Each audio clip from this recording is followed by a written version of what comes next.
तो class 10th के सभी विद्यार्थियों, आज मैं आपको 5 फरवरी के लिए पेपर बताने वाला हूं। बड़ा ही इंपॉर्टेंट ये पेपर रहेगा। चलिए शुरू करते हैं। बहुत सारे, ठीक है, आपको इस तरीके से फ़ॉन्ट यूट्यूब पे देखने को मिल रहे हैं, लेकिन मैं आपको इस तरह का दे रहा हूं, तो आप आम खाइए, गुठली से कोई मतलब नहीं है। प्रश्न आना चाहिए, सीधी सी बात है, किसी तरीके से हो। यदि इस भावना से आप देख रहे हैं कि हाँ प्रश्न आएंगे, तो आप आगे देख सकते हैं। बाकी आपको जहाँ पर लगे, जिसके पास रियल लग रहा हो, देखो, बढ़िया से पढ़ो। मैं कह रहा हूँ कि ये मोस्ट इम्पोर्टेंट है और आएंगे ही आएंगे।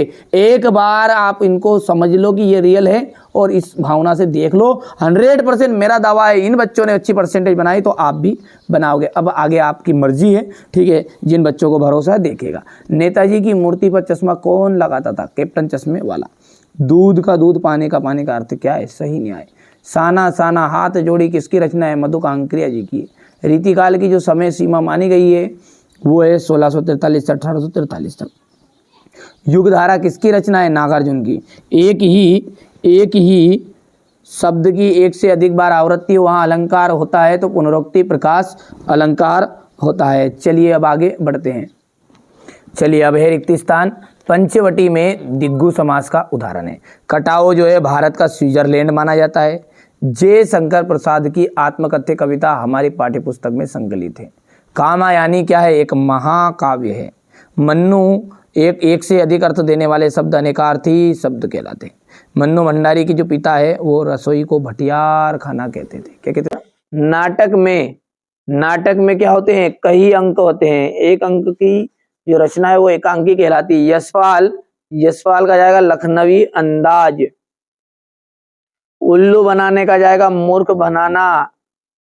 हिरोशिमा अणुबम विस्फोट। तुलसीदास का जाएगा कवितावली। और काव्य की जो आत्मा है इसका जाएगा रस। ठीक है भैया। अब यहां से देखिए क्वेश्चन नंबर जो 6 है, इसको ध्यान से समझिएगा। यथाशक्ति में कौन सा समास है? यथाशक्ति में आपका अव्ययी भाव समास है।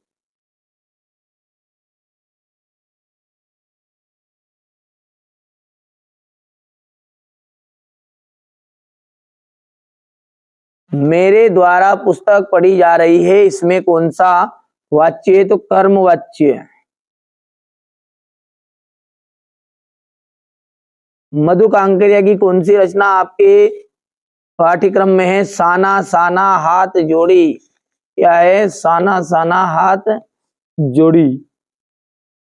भैया साना साना हाथ जोड़ी। ठीक है भैया। अब श्री कृष्ण ने किसकी मर्यादा का पालन नहीं किया है? प्रेम की। श्री कृष्ण ने प्रेम की मर्यादा का पालन नहीं किया है। खूब लड़ी मर्दानी, वो तो कौन झांसी वाली रानी थी। इसमें कौन सा रस है? वीर रस। कौन सा रस है? वीर रस। चिंतामणि किसकी रचना है? आचार्य रामचंद्र शुक्ल की।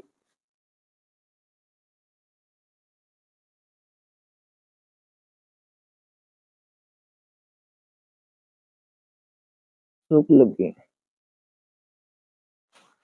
ठीक है। अब यहां से आगे बढ़ते हैं और सत्य सत्य देखते हैं। सप्त ऋषि में कर्मधारय समास है, तो ये आपका यहां पर देखिए बिल्कुल गलत बात है। और भोलानाथ के पिताजी के साथ जानदा रहता था, ये बिल्कुल सच्ची बात है आपकी। लेखक की प्रति एक रचना श्रेष्ठ होती है, गलत बात है। कई सही की एक आधी पंक्ति, कौन सी लाइन सत्य होती है? हजारों फसल हजारों खेतों की मिट्टी का गुणधर्म है, ये सत्य रहेगा। चौपाई छंद में 16 मात्रा होती है, ये सत्य है। और अंतिम भी सत्य रहेगा। अब क्वेश्चन नंबर जो 6 है, इसका मैं आपको अगले वीडियो में सॉल्यूशन दूंगा। यहाँ से बढ़िया से आप तो देखिए पेपर को बढ़िया से कंप्लीट करना है ना। यहाँ से देखिएगा, भगत की पुत्र वधु ने अकेला क्यों नहीं छोड़ना चाहती थी? यशपाल। इंद्र मिश्र को का साहित्यिक बिंदु पर परिचय देना है आपको। अंगूठा दिखाना, मुहावरे का अर्थ देख लीजिए, वाक्य प्रयोग है। ठीक है भैया। ये देश की सीमा पर बैठे फौजी किस तरह की कठिनाइयों से जूझते हैं। यहाँ से देखिए रीतिकाल की प्रमुख 2 विशेषताएं। जयशंकर प्रसाद अथवा सूरदास की काव्यगत विशेषता है। और आत्मकथा सुनाने के संदर्भ में अभी समय नहीं है, अभी ने ऐसा क्यों कहा? फाल्गुन में ऐसा क्या होता है जो बाकी ऋतुओं में से भिन्न होता है? फसल हाथों के स्पर्श की गरिमा और महिमा कहकर कवि का क्या कहना व्यक्त करना चाहता है? गोपियों ने उद्धव से योग की शिक्षा कैसे लेने लोगों को देने की बात कही है। यहाँ से देखिए महाकाव्य किसे कहते हैं, तो महाकाव्यों के नाम लिखिए। रौद्र रस की परिभाषा देनी है, चौपाई छंद की परिभाषा, अतिशयोक्ति अलंकार की परिभाषा देनी है, नाटक एकांकी में अंतर हो गया। ये क्वेश्चन नंबर आपका 18 है। आंखों देखा खेल पर अनुच्छेद लिखना है, ये क्वेश्चन नंबर 20 है आपका। बढ़िया से आप तो कंप्लीट करो, है ना। ये क्वेश्चन नंबर आपका 20 हुआ है। ये क्वेश्चन नंबर 21 है। क्षेत्रीय अधिकारी माध्यमिक शिक्षा मंडल, ठीक है, मध्य प्रदेश भोपाल को 10वीं बोर्ड की परीक्षा की अंक सूची की प्रतिलिपि मंगाने हेतु आवेदन पत्र देना है। अपने बड़े भाई बहन को सम्मिलित होने हेतु मित्र को पत्र लेनी है। ये क्वेश्चन नंबर आपको 22 है। आगे बढ़ते हैं।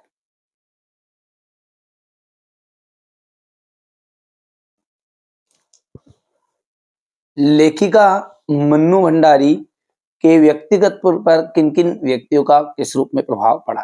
तो लेखिका मन्नू भंडारी को 2 व्यक्तियों ने विशेष रूप से प्रभावित किया। एक तो उनके पिता, दूसरे उनकी शिक्षिका शीला अग्रवाल।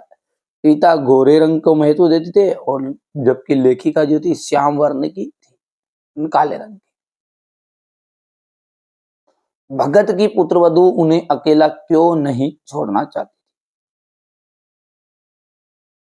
तो भगत की जो पुत्रवधू थी ना, वह उन्हें अकेला नहीं छोड़ना चाहती थी। क्यों? क्योंकि भगत की देखभाल करने वाला कोई नहीं था, उनके खाने पीने का प्रबंध करने वाला भी कोई नहीं था, तथा उनके खाने आदि की व्यवस्था करने एवं उनके साथ उनकी देखभाल के लिए रहना चाहती थी। ठीक है, हो गया इतना। चलिए आगे बढ़ते हैं। लेखक की दृष्टि में सभ्यता और संस्कृति की सही समझ अब तक क्यों नहीं बन पाई है? लोग सभ्यता और संस्कृति शब्दों का प्रयोग खूब करते हैं, लेकिन इनके अर्थ समझ में नहीं आते हैं। इन शब्दों के साथ विशेषण लगने पर कुछ अर्थ समझ में तो आता है, परंतु वहां गलत गलत ही होता है। जैसे भौतिक सभ्यता और आध्यात्मिक सभ्यता में भौतिक और आध्यात्मिक विश्लेषण लगने पर उनके अर्थ गड़बड़ाते गए। यही कारण है कि सभ्यता और संस्कृति शब्दों को सही समझ अभी तक नहीं हो पाई है। आगे बढ़ते हैं और अगला देखते हैं। तो यहां से देखिएगा आपका यशपाल और यतीन्द्र मिश्र का आपका लेखक परिचय क्वेश्चन नंबर उसमें। तो यहां से आप यशपाल का लेखक परिचय करना है आपको। ठीक है, हमारे जो एमपी बोर्ड में होता है ना, वो आपसे है ना ये जीवन परिचय ये इतना पूछता ही नहीं है ना, आपसे रचनाएं पूछता। तो यहाँ से देखिए ज्ञानदान, तर्क का तूफान, पिंजरे की उड़ान, झूठा सच, देशद्रोही। और भाषा शैली आप देख लीजिएगा, ये शैली है।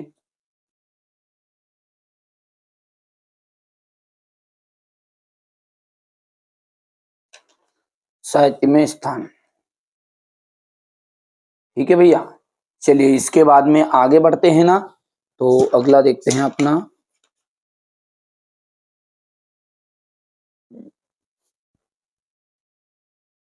ये क्वेश्चन नंबर 9 है।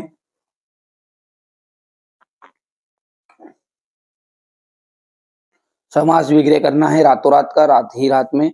और अव्ययी भाव समास इसमें वंशधर का वंश को धारण करने वाला हो जाएगा और कर्म तत्पुरुष रहेगा।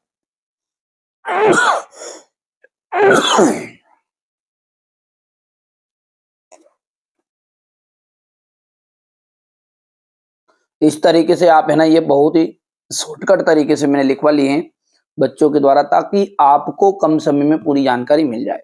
ये अथवा रहेगा इसका। ये क्वेश्चन नंबर 11 है। यहां से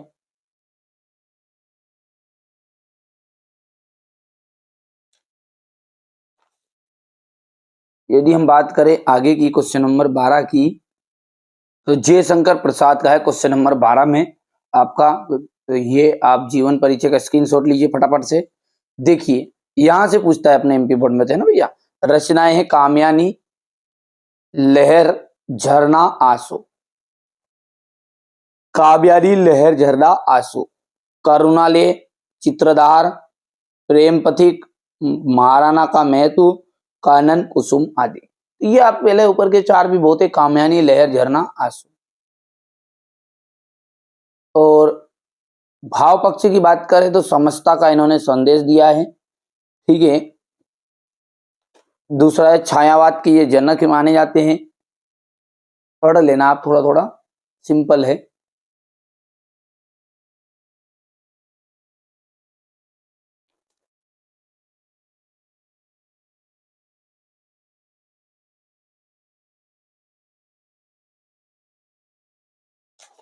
और साहित्य में स्थानीय, ठीक है।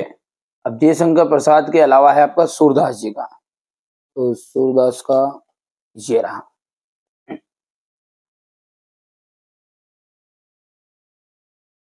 हो गया। इसके बाद में ये यहाँ से रचना है, देखिए, सुरसागर, सुरसारावली, साहित्य लहरी। भाव पक्ष की बात करें तो ये देख लीजिए, भाव पक्ष में हो गया। कला पक्ष ये है आपका, और साहित्य में स्थान।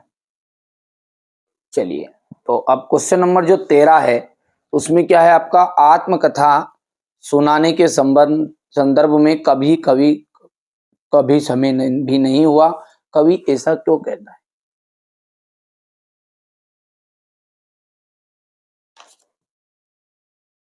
यहां से क्वेश्चन नंबर 14 है।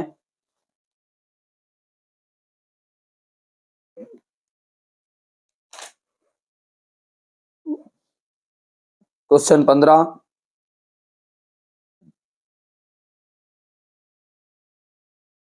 रौद्र रस को का उदाहरण आपको बता देना है, यहाँ से लिख लेना है। बच्चों ने नहीं लिख पाए तो ये प्रश्न आप कर लेना, कंप्लीट मिल जाता है वैसे तो। चौपाई छंद की परिभाषा, अतिशयोक्ति अलंकार की परिभाषा,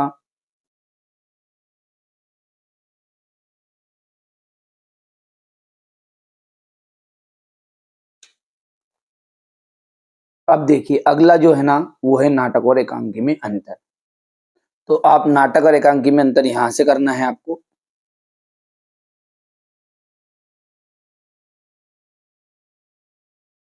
ठीक है, ये बढ़िया से कंप्लीट करना भैया, है ना। चलिए इसके बाद में आगे बढ़ते हैं, और अगला क्या है, गद्य किसे कहते हैं।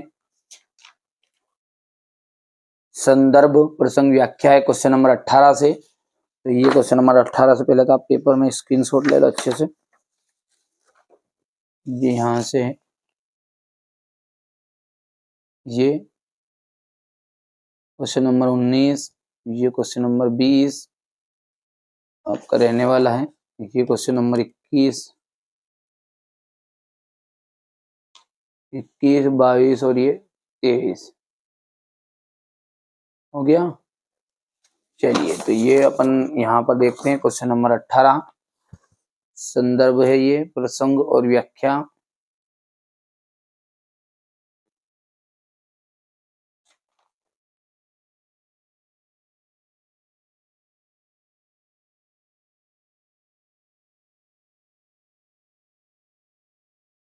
हो गया,